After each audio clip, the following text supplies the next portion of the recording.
Good morning, everybody. Welcome to the game plan. My name is Gareth Soloway, Chief Market Strategist here at VerifiedInvesting.com. So, number one, we're going to go over charts today. A lot of charts. There's some major things we need to discuss. We're going to take a look at crypto as well. Gold, silver, and obviously the stocks in motion. But before we do that, let's revisit what happened this week so far. We've had economic news galore, CPI, PPI, and earnings. We had Netflix last night. Netflix reported a great quarter, but the stock, again, is just too high. And this has been a theme so far in earnings season where almost every company is beating estimates, but the stocks have rallied so much in the last quarter off of the Liberation Day lows that we're seeing them still see mostly sell pressure. We'll take a look at Netflix in just a minute and look at the levels. All right, so let's get right into the charts today. We're going to take a look at the S&P futures to start the day. And what we could see is that overnight from yesterday, we saw a gentle float up and now a gentle fade. Now, net, if we look at where the markets closed yesterday to where they are currently, we're virtually flat. Take a look at that, guys. Again, yesterday's close to today, currently on the 10-minute chart of the ES S&P futures. All right, so again, overall, not much movement, upside in the overnight, but fading a little bit here towards the opening bell. Now, the biggest thing to kind of keep an eye on is yesterday, right? Yesterday, we opened basically flat, and there was a little bit of volatility early in the day, and then really we just kind of ground higher all day long. But remember, we were watching the S&P daily chart and some key levels. Let's go to that right now, flipping over to the daily chart. So these are the three trend lines. I call them the three horsemen, if you will, that I've been following in terms of major resistance. And then there's obviously the additional trend line I'll put in that I did yesterday and the day before that really kind of puts the exclamation point on things. But what we have here again is still all of this. And this is why I'm not so concerned about the market ripping higher. Although I have to admit, it could continue to grind. Grind, remember, is a slow grind up, small gains each and every day because of, again, new money slowly coming in. Ripping is obviously one of those big kind of godlike candles where it just spikes up dramatically to the upside or multiple days. That's somewhat unlikely because we have all of this resistance just in the overside of the S&P. In addition, folks, we have that secondary level here. This is the one that connects the low from April 7th. Notice no candle touches this line until we take it right to the low on June 23rd. We extend that out right to here, and this is where things get very, very interesting. If we zoom in, we can see it touches right there. We closed below. But remember, we did not confirm the breakdown. So you can close below, you can close above a level, and it can be a fake out as the confirmation signal teaches us. And that's exactly what this was so far. We had an initial downside the next day on Wednesday, a flush, and then the markets recovered. And then yesterday we floated up. But look at where the high of this candle went, right back to that trend line, but it stayed below. So that's something that I'm going to monitor now, is that this trend line now becomes instrumental, just like this one. Remember this trend line, how we were hammering here. We broke below, and we still actually went up a little bit. We went up, and then we ran into that same line right here, right there again on July 3rd. We then started to have some sideways chop. We broke here. Now this becomes resistance. Now listen, it's an upsloping trend line. So like I said, could we continue to grind? Absolutely. But this trend line, if we extend it even further, it adds additional resistance to the S&P. So like I've been saying, folks, is sure enough, the markets could continue to slowly grind up, kind of climbing a wall of worry, if you will, with all the tariffs and trade wars and this and that. But ultimately, there is limited upside unless we really bust through this area on the S&P 500. Now, the other thing to keep an eye on here, folks, is that if we go to the NASDAQ chart, and this is, again, a very, very important chart, if we take a look here, you can see I've already drawn in the arrow. We have this bigger parallel that, again, I've talked to you guys about prior, that is really instrumental. And look at where the NASDAQ is at this point. So let me get rid of this trend line as well, so it keeps it as clean as possible for all of you out there. We take the COVID low, we connect it to the bear market low of 2022. Let's start from the scratch. How did I draw this trend line? I used my parallel tool right here. So you go into this right here, you go down to parallel channel on TradingView, and essentially you grab it there. Then you put the line from the major pivot low in COVID, which was the March 2020 low, to the bear market lows. And then all you do is you just stretch the parallel up till you get to the high from 2021, the bull market high. And all of a sudden, what do we notice here? We notice that when you came back in, you tagged that, but then when you went up in 2024, that was the exact high of the bull market in 2024 before our big Liberation Day sell-off. And look at where we're back to. And so again, when you have the S&P 500 with all of these levels here that we just discussed, and then you flip it over to the NASDAQ and you say, wow, so wait a minute, the NASDAQ here, and bear with me as I bring that same chart up, the NASDAQ is into that major trend line as well.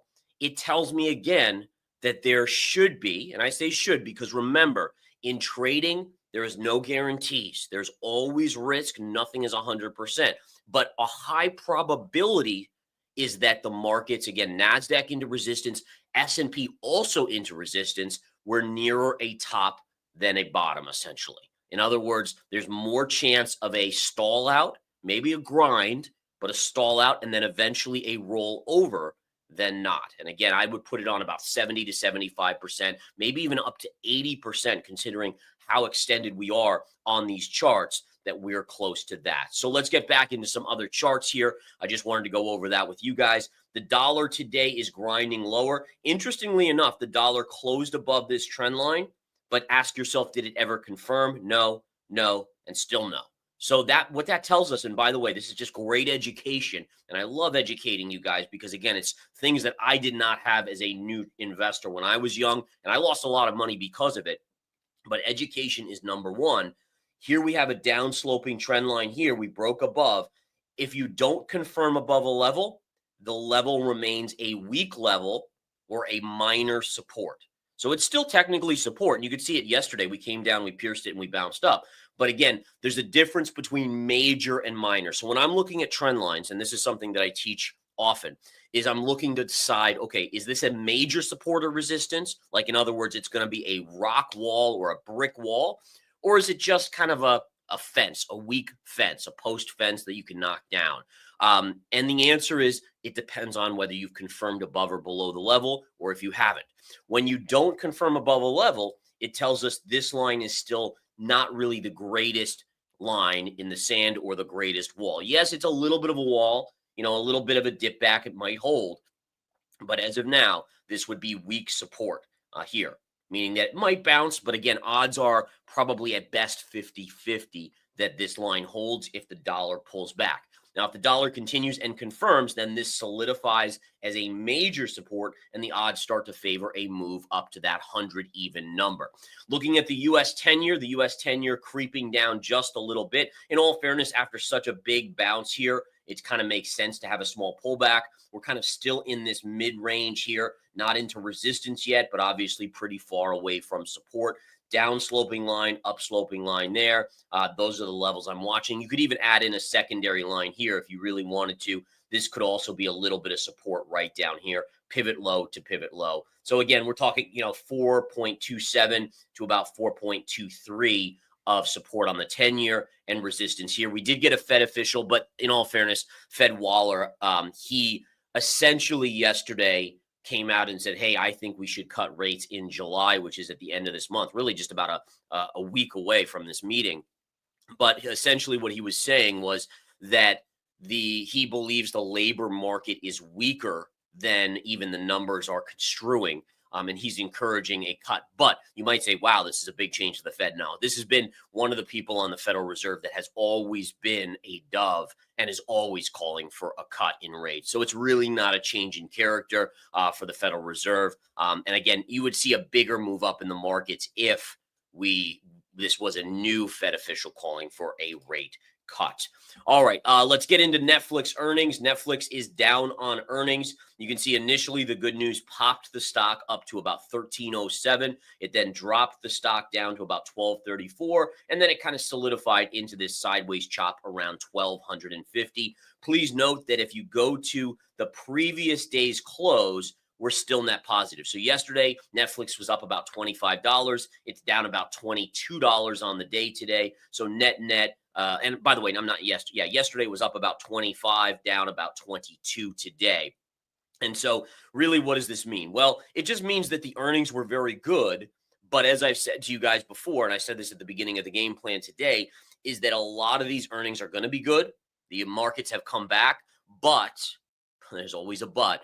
But again, the stock has just gone up too far, too fast, and there's profit takers. And again, we saw this on the financials. JP Morgan saw this with a little bit of a down move the day of earnings, even though their earnings were very good. Some of the other financials as well saw this. And even some of the other companies that have reported, have seen a little bit of a drawdown just due to their stock price running so far, so fast. Now, one thing that was really interesting, and this is something I'm going to watch in all of the earnings calls, is that Netflix attributed their strong numbers to weakness in currency. So the US dollar has weakened, and that actually added profits to them. Now, the only reason I say that is because, okay, if the dollar continues to weaken, that's going to be good going forward. But if the dollar strengthens, there might be a hit next quarter. So something we just have to monitor here, that again, a large portion of how good their earnings were was due to currencies. All right. And again, this is where when they sell overseas and they convert it back to dollars, if the dollar has weakened, they get more dollars converting those foreign currencies back to US dollars from, let's say, the euro, from the yen, from the Canadian, et cetera. All of these different currencies that they're getting. So again, that goes right to their bottom line. And you'll see that in a lot of the reports. Any company that has sales outside of the US will get some tailwind from that. But again, that's not that their business is amazingly well. It's that they're getting currency rewards, essentially. All right. So just a kind of a tidbit there that I thought was interesting. In terms of the daily chart on Netflix here, what do we have? We have Netflix again down here. I did point out going into Netflix, we had a small bearish pattern, so I'm not surprised that it's down. Although, again, it certainly isn't breaking the bear flag. And guys, for those of you that don't see the bear flag, I will draw it in. You have this move down and then this right here. See that? So down move, wide range red candle inside 1, 2, 3, 4, 5. 2, 4, 5 candles. And notice we never, like even yesterday was a strong update, but to negate the bear flag, it basically has to close above the red of the flagpole. And notice we did not do that. So the bear flag was still in play there, which again, it didn't give me a huge negative bias, but it just was a small negative bias going into earnings. And sure enough, the stock is down. It's not breaking the bear flag, though. I want to be clear on that. The bear flag would need to close basically below 1245 right here. And if it does, then you could see that next leg down to this downside target around 1180. GE, this is a good example, guys. So we just talked about how companies are reporting great numbers, but the stock has run too far too fast. This is a great example, GE Aerospace. In fact, on CNBC this morning, they were talking about what a shame that it got taken out of the Dow when it was almost like there was a risk of bankruptcy a few years ago, and the stock was down to like $6 a share. Now it's at $260 a share, and they were saying, oh man, it should be back in the Dow. Again, that's neither here nor there, but the point is on the chart is the stock gapped up on earnings, and I talked about this yesterday in the game plan. You have a trend line here. It gapped above that, and it just couldn't hold. So even on great earnings, the stock still had a small down day. Now, listen, this isn't a big sell-off. This is just a small downtick. But for me, it's validation of the trend line being firm and then how overbought so many of these stocks are, right? So again, just overbought to the nth degree. American Express. Here's American Express. They reported earnings this morning, $4.08 a share versus $3.86 a share expected. So very, very solid report. The stock is up a tiny bit, but this would be another one that it doesn't quite fit the GE or Netflix mold, but it's pretty close in that if we go to the daily chart, you can see the stock has rallied massively off of the lows. It did pull back a little into earnings, but nonetheless, you can see it's trading right here. It wouldn't shock me to see it stay here or even come back to the flat line. If it does go up, look at these two trend lines, guys. Great hidden trend line right here. Breakdown, retrace to the scene of the crime. This would be, again, double top, major trend line. So anything north of 330 to 335, that would be a huge swing trading short level on the AXP chart per the two trend lines right there. 3M reported earnings. The stock's up a little bit as well. If we look at the 3M chart, this isn't quite as extended, right? I mean, if you go back to January, it was basically trading here. So again, you even have an inverse head and shoulder pattern there. Do you guys see that on the chart? Love teaching these different patterns. Now, I'm not a huge lover of inverse head and shoulder patterns that occur near highs of charts, but nonetheless, it's there and it still has some credence. Shoulder, head, shoulder. It was already breaking. It already had broken above. So again, the stock is up. To figure out the targets of a head and shoulder pattern, as I always like to do, I love to teach you guys. So let's teach this. This is a pretty simple one. Bear with me here as I just bring up the right tool. But if we look at this, we take the low of the head to the neckline. All right, you take that distance, and then we have to actually bring this all the way down here, and we put it to the breakout point right there. So your upside target, if this plays out to target, would be 186. Now it's at 163 right now, pre-market. I don't, keep in mind, 186 is not today's target, right? I mean, 3M does not move like that. This would be if this pattern plays out fully in, let's say, the next month or 6 weeks or whatever it is, then this would go up here. This would actually be a level once this pattern is completed to pull the trigger on a short, right? That would be a trade that I could do on the short side potentially once this has been exhausted. Essentially, that target has been achieved. All right, into Bitcoin we go. Bitcoin is flattish on the day. This, again, is the dominant candlestick. So again, remember, it has nothing to do with my preconceived belief in Bitcoin long-term or where I think it is short-term or my belief that the stock market continues to be a little bit overvalued. That has nothing to do with my charting. The charting is simple. What is this? In textbooks, this is what we call a topping tail. It is a reversal bearish signal until proven otherwise. How does it get proven otherwise? You close above the topping tail high, then it's negated, then it can continue its merry way to 125, 130, whatever it may be. But until that happens, this would be a bearish signal to the downside. By the way, the legislation for crypto did pass. Notice that, again, really no movement, meaning that this was already factored in to the charts. So again, nothing there, but just keep an eye on this. Technically, you would have a slight negative bias as long as this candle holds true. Ethereum, let's look at ETH here. ETH, again, great move up. I have a major target that I'm eyeing here. Take a look at this. You take your high from 2021, connect it to your high here in 2024. And if we get up to that line, that would be your target. Right now, that would be around just under 4,000. You could just round it to 4,000. That would be resistance. And then just above that, you have all these tops as well. So 4,000 to 4,100 is going to be a big level on ETH. If it can get there, I would expect some sort of pullback, even if down the line it continues higher.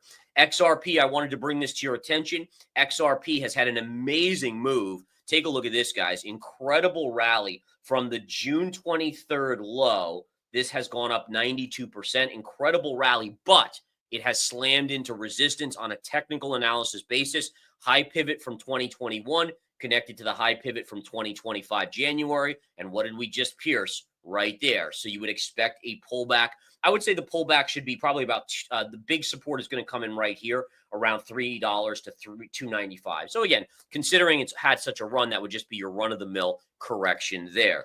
Next up on the gold side, let's take a look at gold. Gold is just so amazingly stubborn in terms of just holding up. It's honestly impressing me to the nth degree. I think that if anything we see, even if it does flush out down here, this is the way it's acting is just continued credence that it is going higher longer term. So even if it has a correction, I mean, really, this would be what, 10% correction after an incredible run here. I mean, you go back here, right? I mean, this is really the start of the bull run, this bull run, I should say, when we were at $2,000. So it goes up. What is that? You know, let's do a measurement here. If we look at this, so the stock rallied almost in a straight line, 75%. A 10% correction and then probably up. That would be the best case on the downside. I'd be a buyer here As long as this level holds, this would be a huge buying opportunity. But I still have to give it credence. I mean, maybe it never breaks down. Maybe it breaks above here.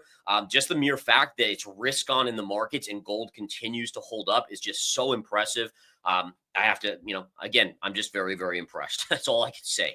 Okay, next up, we have silver. Silver's creeping up. This will be resistance. We know this is your longer-term trend line at 39, just above 39. The trend line goes back to December of 2022.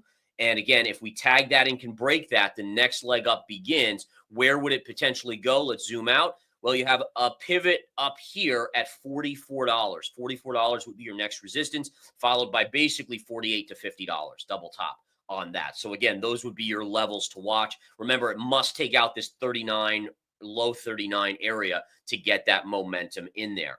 All right. And then, of course, we want to go into oil real quick. Oil is still holding inside the bear flag. Here's your upside down flagpole, inside bar chop. It's still holding on. But again, at some point, whether it bounces first a little bit in there or not, the odds, probability wise, favors a downside move. First target I mentioned yesterday in the game plan, $63.75, $63.75. And then natural gas was up early yesterday, did come back in. It's up a little bit today. Nothing to do here. I have my resistance up around 375. It's technically a little high now, 370, maybe 376. And this support is around 319 to 320 down here. So again, it's kind of in between levels, closer to the upper range of resistance. But nonetheless, it is continuing to kind of just hold here. Let's go back to the ES futures and just take a look. Doesn't look like we've changed much in the last little bit here as we continue to just chop sideways, basically flattish on the day. But I would just say, so number one, today's options expiration. Number two, we have to monitor and see, okay, once the market opens, do we get that gentle float up like we've seen so many days? Oftentimes, the first 30 minutes, you'll see selling pressure. That's institutional money selling into retail when there's the best volume of the day. The institutions take advantage of that because otherwise there's not enough liquidity for them to get out anything significant. But again, after that, do we just go into a Friday float, middle of summer here, middle of July type thing, especially with the Fed looming and some other factors of like earnings, big earnings next week and the following week looming. All right, guys, as always, thank you so much for tuning in. I really do appreciate it. And as always, folks, you guys support us here. That's why I want to bring you the cleanest analysis. Doesn't mean it's going to be always right, but it's based purely on charts, not on preconceived notions, not on hopes or dreams. That's all. You can find that all on social media, mainstream media, spinning narratives. But here at Verified Investing, it's very important to me because this is what I wish I had when I was a new investor, that we focus on the charts. No BS, just charts which equal probabilities. You guys have a great one. I'll talk to you soon. Take care.